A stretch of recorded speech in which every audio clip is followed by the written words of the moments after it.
It's 12 o'clock. Thank you for joining us at this time. You're watching news analysis live on Politics and Business TV. The top stories: Nigeria police force deploys anti-riot operatives in strategic locations ahead of today's nationwide protest declared by the Nigeria Labour Congress (NLC). Federal government extends a social security payment net to graduates with qualifications from NCE and upwards. Federal Ministry of Works announces closure of third mainland bridge to traffic from Wednesday afternoon to Thursday. Details coming up shortly.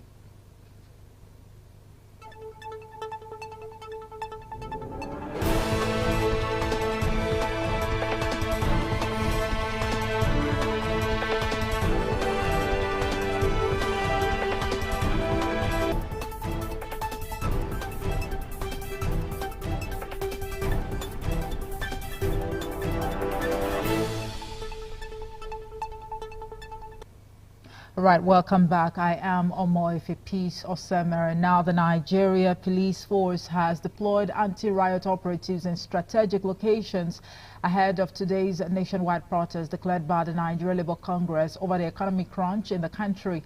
The force spokesman Olumuyiwa Adejobi says policemen had been placed on red alert.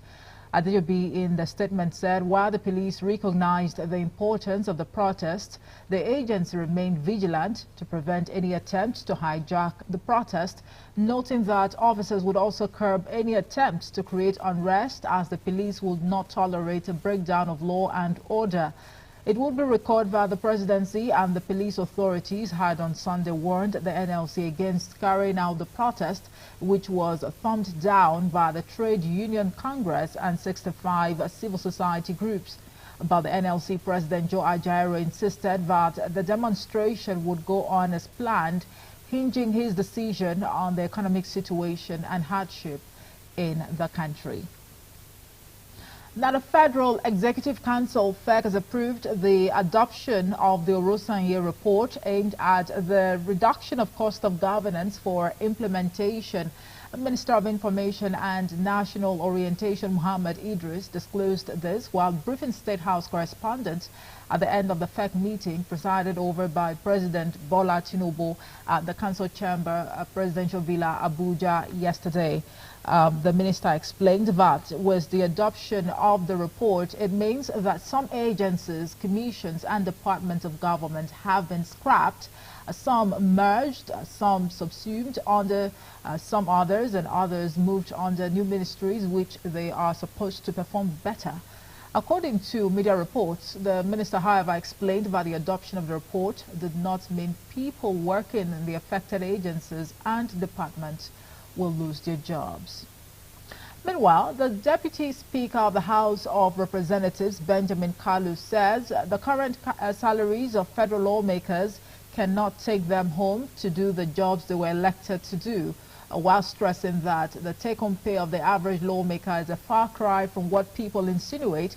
Kalu called for understanding, saying the call for the slashing of their salary by 50% is not the solution to the current problem. The Deputy Speaker, who stated these when he featured on a national television program, however, praised President Bola Tinubu for having the courage to order the full implementation of the 2012 recommendations of the Steve Oronsaye panel. Tinubu had directed that a committee be constituted to implement the mergers, scrapping and relocations of the 541 parastatals, commissions and agencies owned by the federal government within 12 weeks. The federal government has said it would extend its social security payment net to graduates with qualifications from NCE and upwards. Addressing journalists after the Federal Executive Council meeting yesterday, the Minister of Finance and Coordinating Minister of the Economy, Wole Edun, disclosed that the program would see unemployed Nigerian youth being paid stipends. Similarly, Edun said the federal government will urgently establish a consumer credit scheme to alleviate the pains of economic adjustment. According to him, the Chief of Staff to the President, Femi Gbajabiamila, will lead a committee that includes the Minister of Budget and Economic Planning, the Attorney General of the Federation, and himself. the coordinating minister of the economy. Edwin also spoke on the review implemented by the Special Presidential Panel on the National Social Investment Program, which has submitted a preliminary report to the president. He noted that the president gave the highlights to the council meeting, noting that with what was done was a review of the existing mechanisms, a review of the existing programs, and where there have been successes, such as the 400,000 beneficiaries of the JEEP program. Right, you're watching News Analysis live on Politics and Business TV. Still to come, Independent National Electoral Commission INEC, Nigeria's electoral umpire, has made public the comprehensive report of the 2023 general election after its weekly meeting. Now, while the report has brought about some sort of debate amongst Nigerians, Dr. Ibrahim Baba Shatambaya, political and public affairs analyst, will be joining us in a moment to critically dissect and analyze this report and also suggest ways in which INEC can improve on the electoral process in Nigeria. This and more after the break. Do join us again.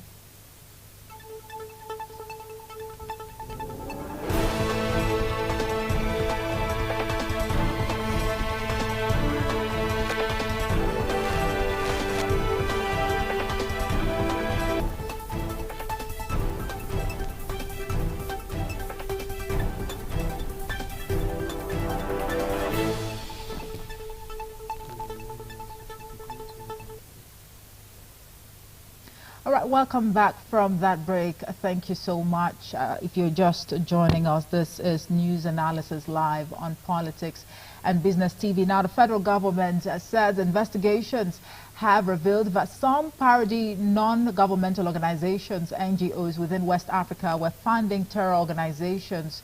It disclosed this at the opening session of a 5-day workshop organized by the Intergovernmental Action Group Against Money Laundering in West Africa.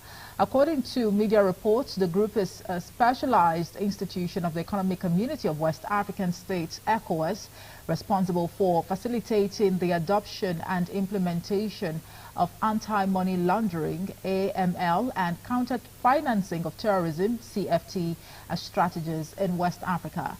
Nigeria was represented at the event by the National Counter-Terrorism Center, NCTC, the Nigerian Financial Intelligence Unit, NFIU, National Defense College, and the Department of State Services, DSS. Speaking at the workshop, the Commandant of the National Defense College, Abuja, Rear Admiral Olumuyiwa Olotu, whose speech was read by Dr. Adam Abdullahi, said efforts were on to block all the sources of funds open to terrorist organizations in the country. He, however, decried that some of the terror groups had resorted to seeking funds through various less suspectable means. The Federal Ministry of Works says that both bounds of the carriageways of the Third Mainland Bridge will be closed to traffic from Wednesday afternoon to Thursday. The Federal Controller of Works, Lagos, Olukorede Kesha, made this known in a statement made available to journalists in Lagos. She said that the total closure was in continuation of the ongoing rehabilitation works on the bridge. Kesha said it was to allow the contractor to execute a major aspect of the ongoing repair works on the bridge.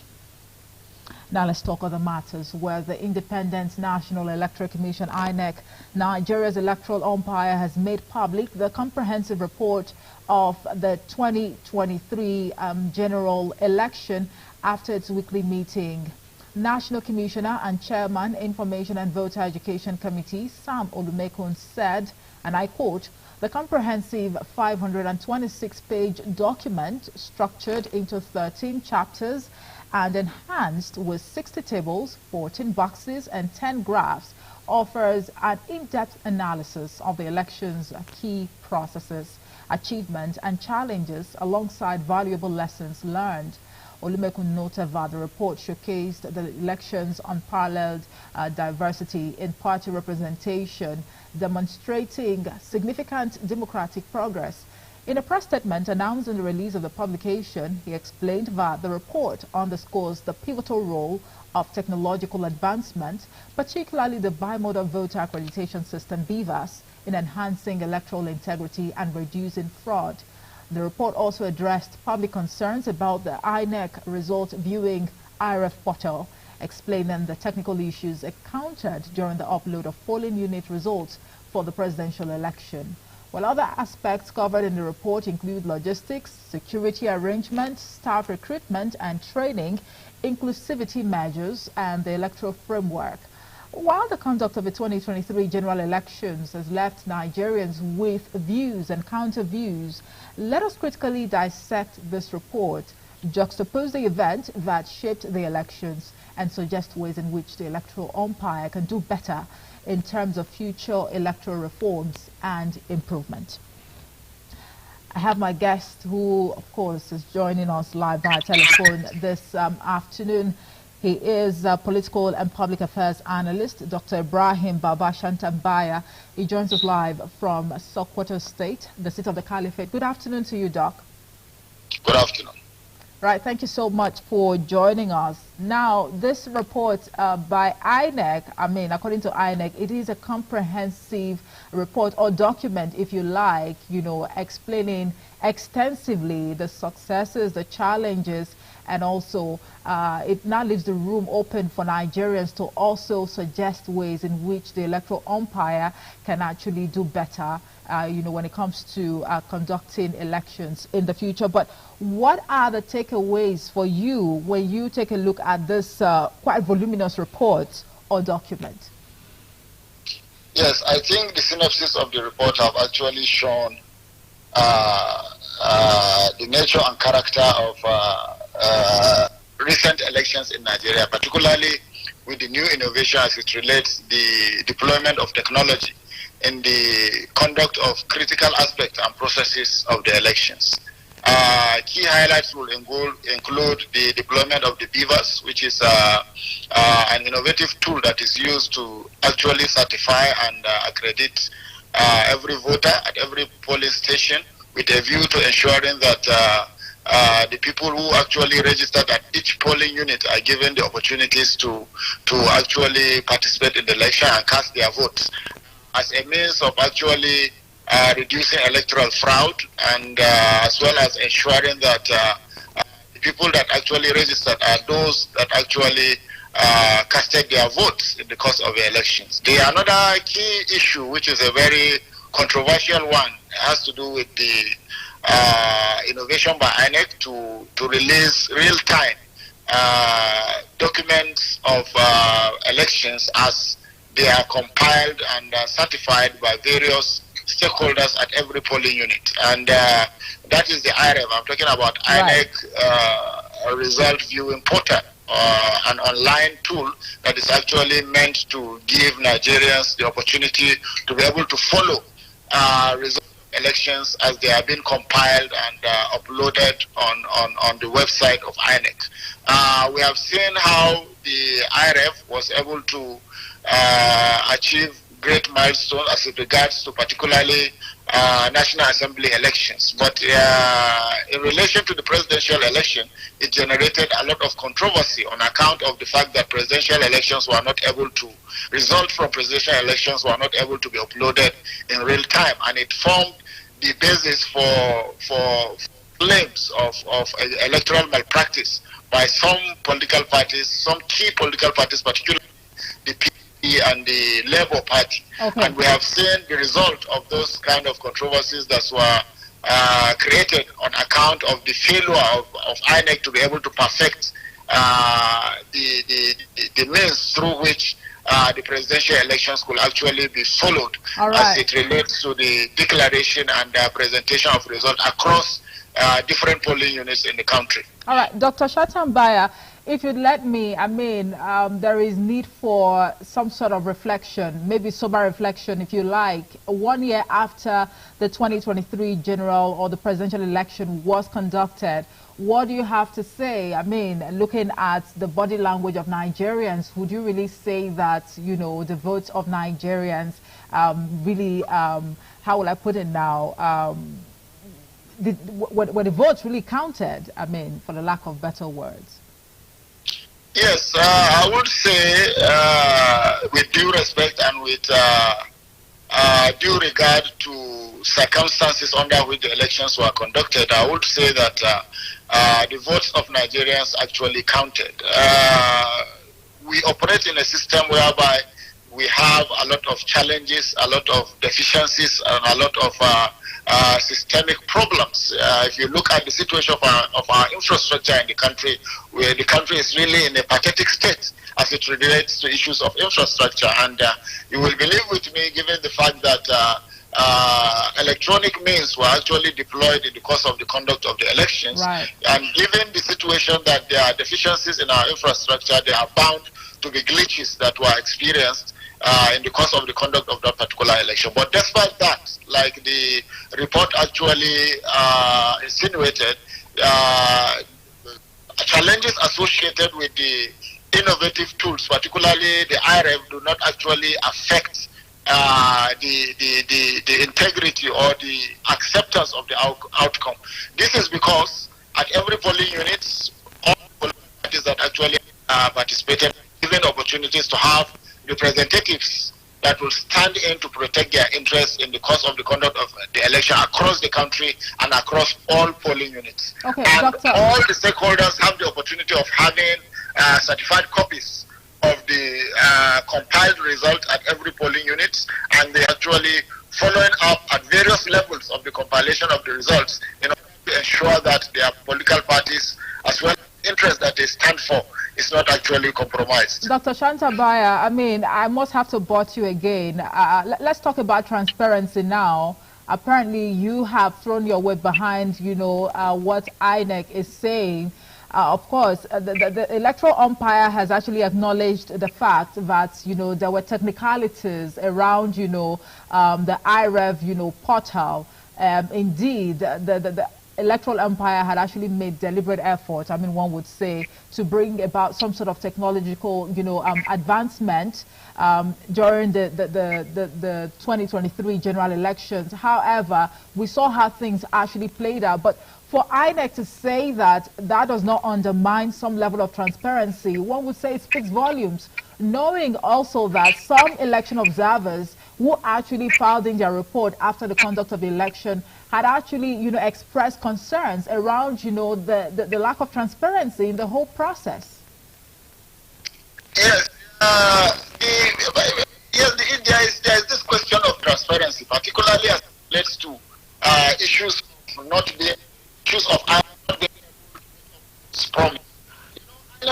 Up initio, before the commencement of the election, actually promised that the global community will be able to follow up on the upload of the results of elections across all polling units. It was a promise that INEC was not able to fulfill, particularly as it relates to the election. We will say that transparency was actually compromised. But coming down to the peculiarities of Nigeria and the institutional efficiencies that we are facing, some of us actually predicted that this was likely to happen on account of the widespread deficiencies of the critical infrastructure that were actually required, as well as the technical know-how that is required to actually ensure that this promise or this particular tool was able to be configured in such a way that it will to the of the capacity of innovation that this particular institution had.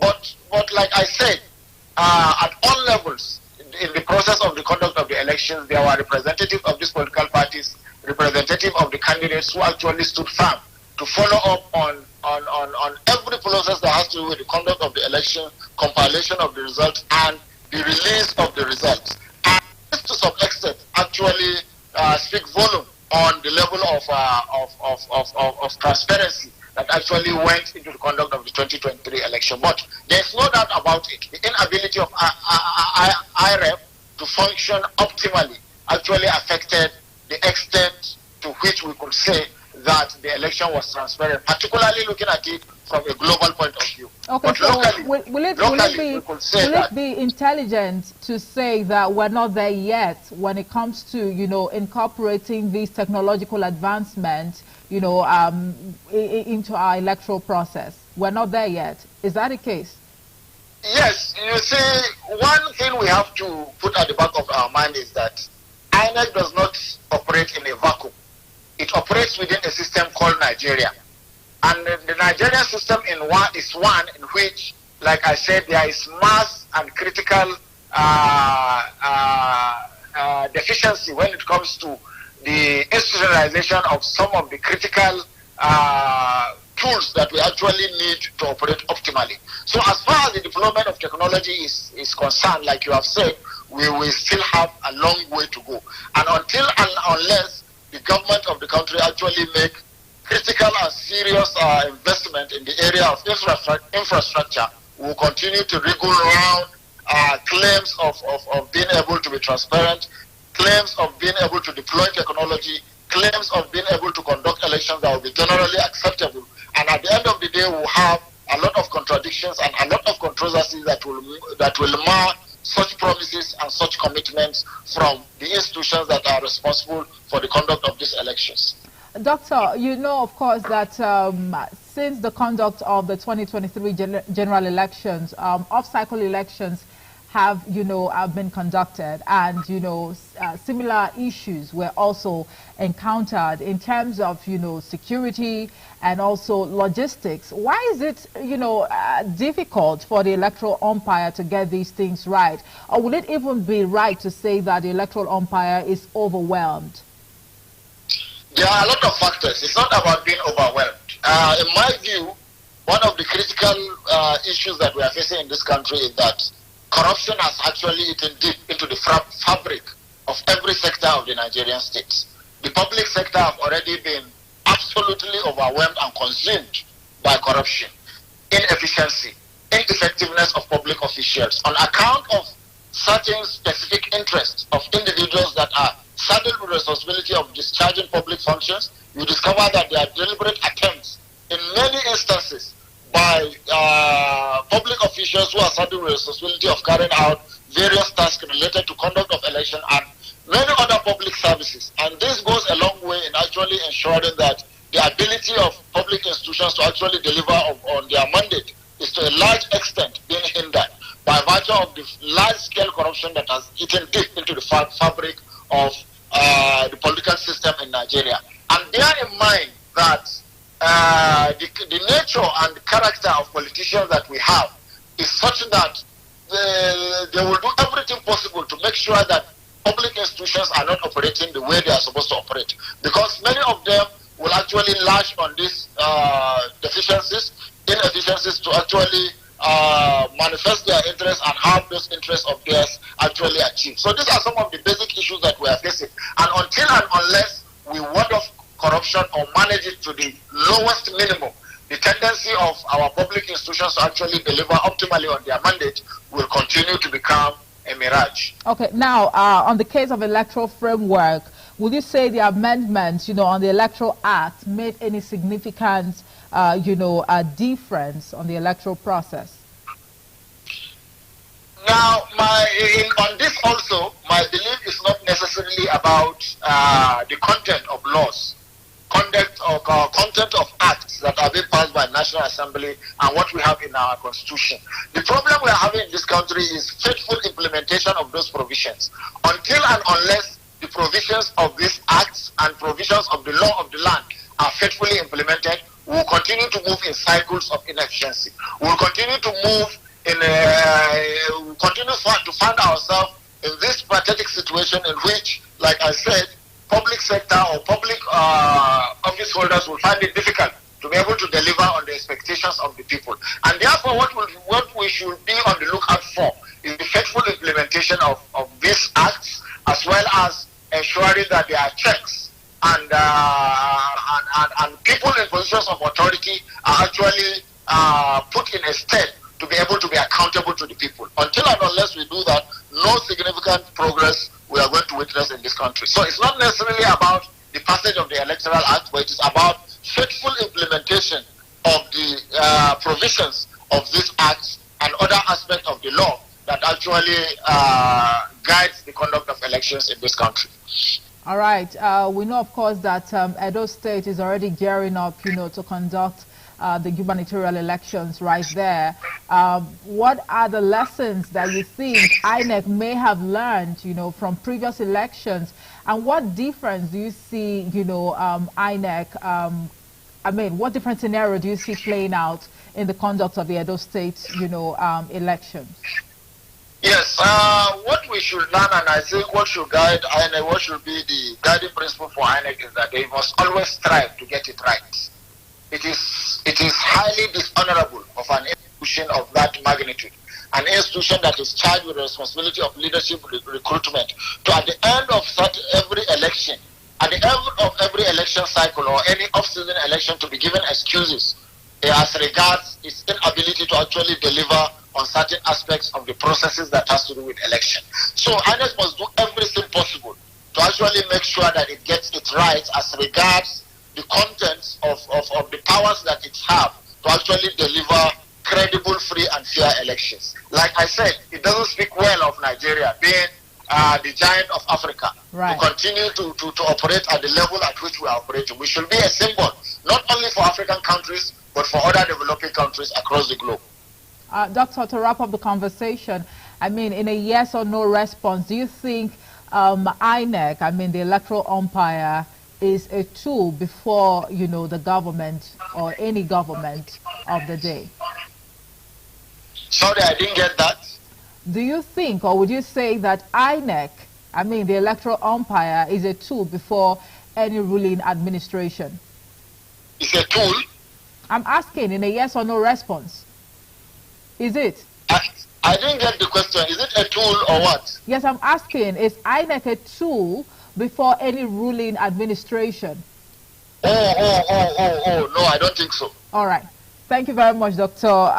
Ibrahim Baba Shatambaya. He is a political and public affairs analyst, and of course, he joined us live from Sokoto State this afternoon, I beg your pardon, to discuss, to assess the 2023 general election report that has been published by INEC. Thank you so much for talking to us, Doc. Thank you. All right. And that's it for news analysis today. Thank you so much for watching. I am Omo Ife Peace of Semere, and I'll be back at the top of the hour with the news update. Good afternoon.